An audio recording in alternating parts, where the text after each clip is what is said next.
Faberge was not considered a goldsmith himself.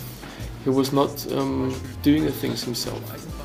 There are only a few sketches from his hand, and the things were made by so-called workmasters.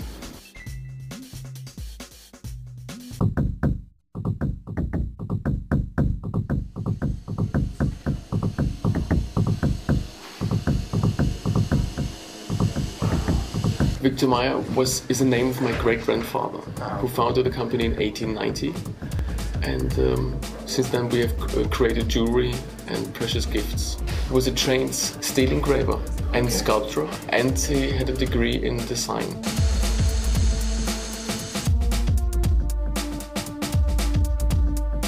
And this is the period of historic style, because archaeologists, they found a new jewelry, old jewelry from the Scots, the Greeks, the Romans, and then jewelers started to recreate jewelry in that style. And then they were looking back at the German jewelry tradition of the Gothic Renaissance and the medieval style.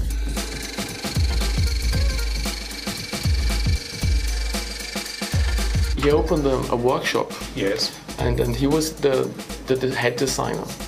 And he employed other designers and craftsmen who made the jewelry for him. I'm actually the fourth generation. My grandfather was not a goldsmith, he was a businessman. Oh, okay. He married one of the daughters because all the sons who were skilled or were educated to take over the company were killed in the First World War. Right. So they had to buy in management by marriage. Serious? Yeah. So my great uncles, they were educated in France and Spain, and then my father took over the company in the 1960s, and he was also a businessman. He was not a skilled craftsman. When did you get involved in all of this? Well, when I was born, I got involved in it. Sure. No, but so actually I joined the company 5 years ago. Okay, so you're the new kid in town. Yes.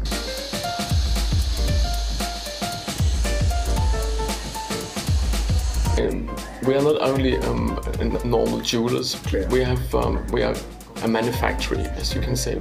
We can do things that you can't do in other companies. How would you describe your jewelry? Well, our jewelry is it's based on the tradition of the history of jewelry making. So that's the concept of Peter Carl Faberge, who. But when did the Faberge relationship start? In 1990. At 1990? 1990, only 11 years ago. Yeah, but why? Because the Faberge company, after the Russian Revolution, in the 1918, the production was over, the shops were closed, and then the company name was sold to an entrepreneur who produced fragrances using the name Faberge, mainly in America. Yes. But there was no jewelry production. Clear. And then they were looking for somebody to revive it in the late 80s.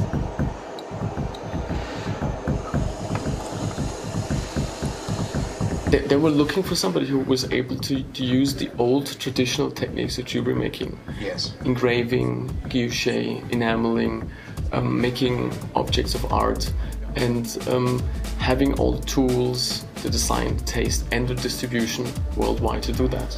And we already produced, for several reasons, in the same old style. Clear. And that's why we became workmasters of Faberge. And that's an old tradition. Faberge himself actually was not considered a goldsmith himself.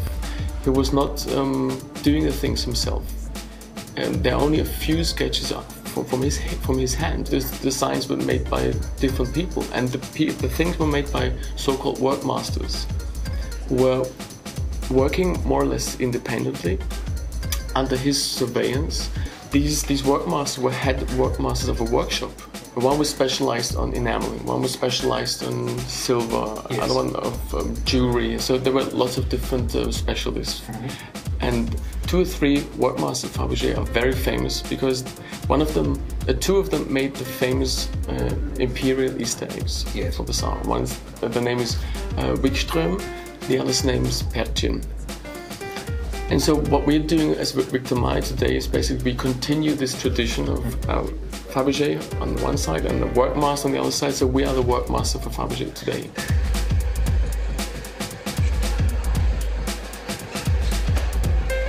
We don't do reproductions. What we do is, Faberge himself did not create a totally new style.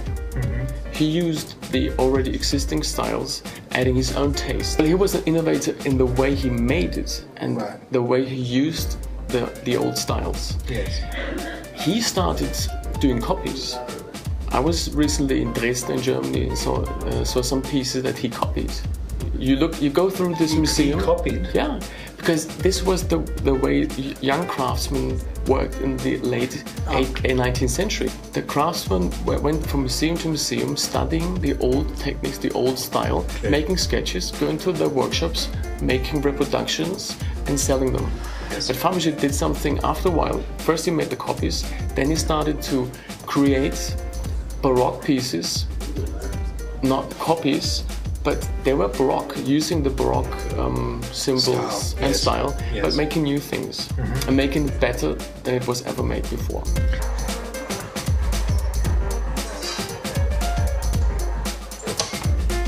Why did you decide to do this? It's a fantastic profession. I can be a creator.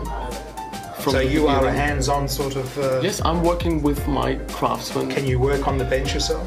I learned the basics of goldsmith, of stone cutting, of stone setting.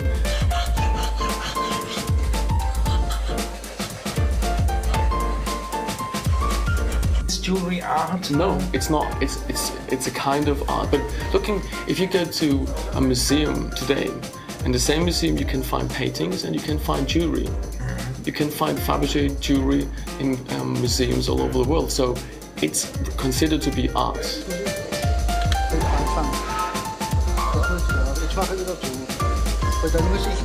Faberge was famous because he did relatively inexpensive objects of art. All his competitors used big diamonds, showing it is expensive. But he put the stress into the workmanship. This year we finished a clock. It's this large, about 25 centimeters. It's one of the most complicated clocks ever made. And the movement fits into the egg shape, which shows the moon phase, the zodiac, the hour and the minute, and it plays music. And it's made... But can it make a good cup of coffee? That's the most important thing I need to know.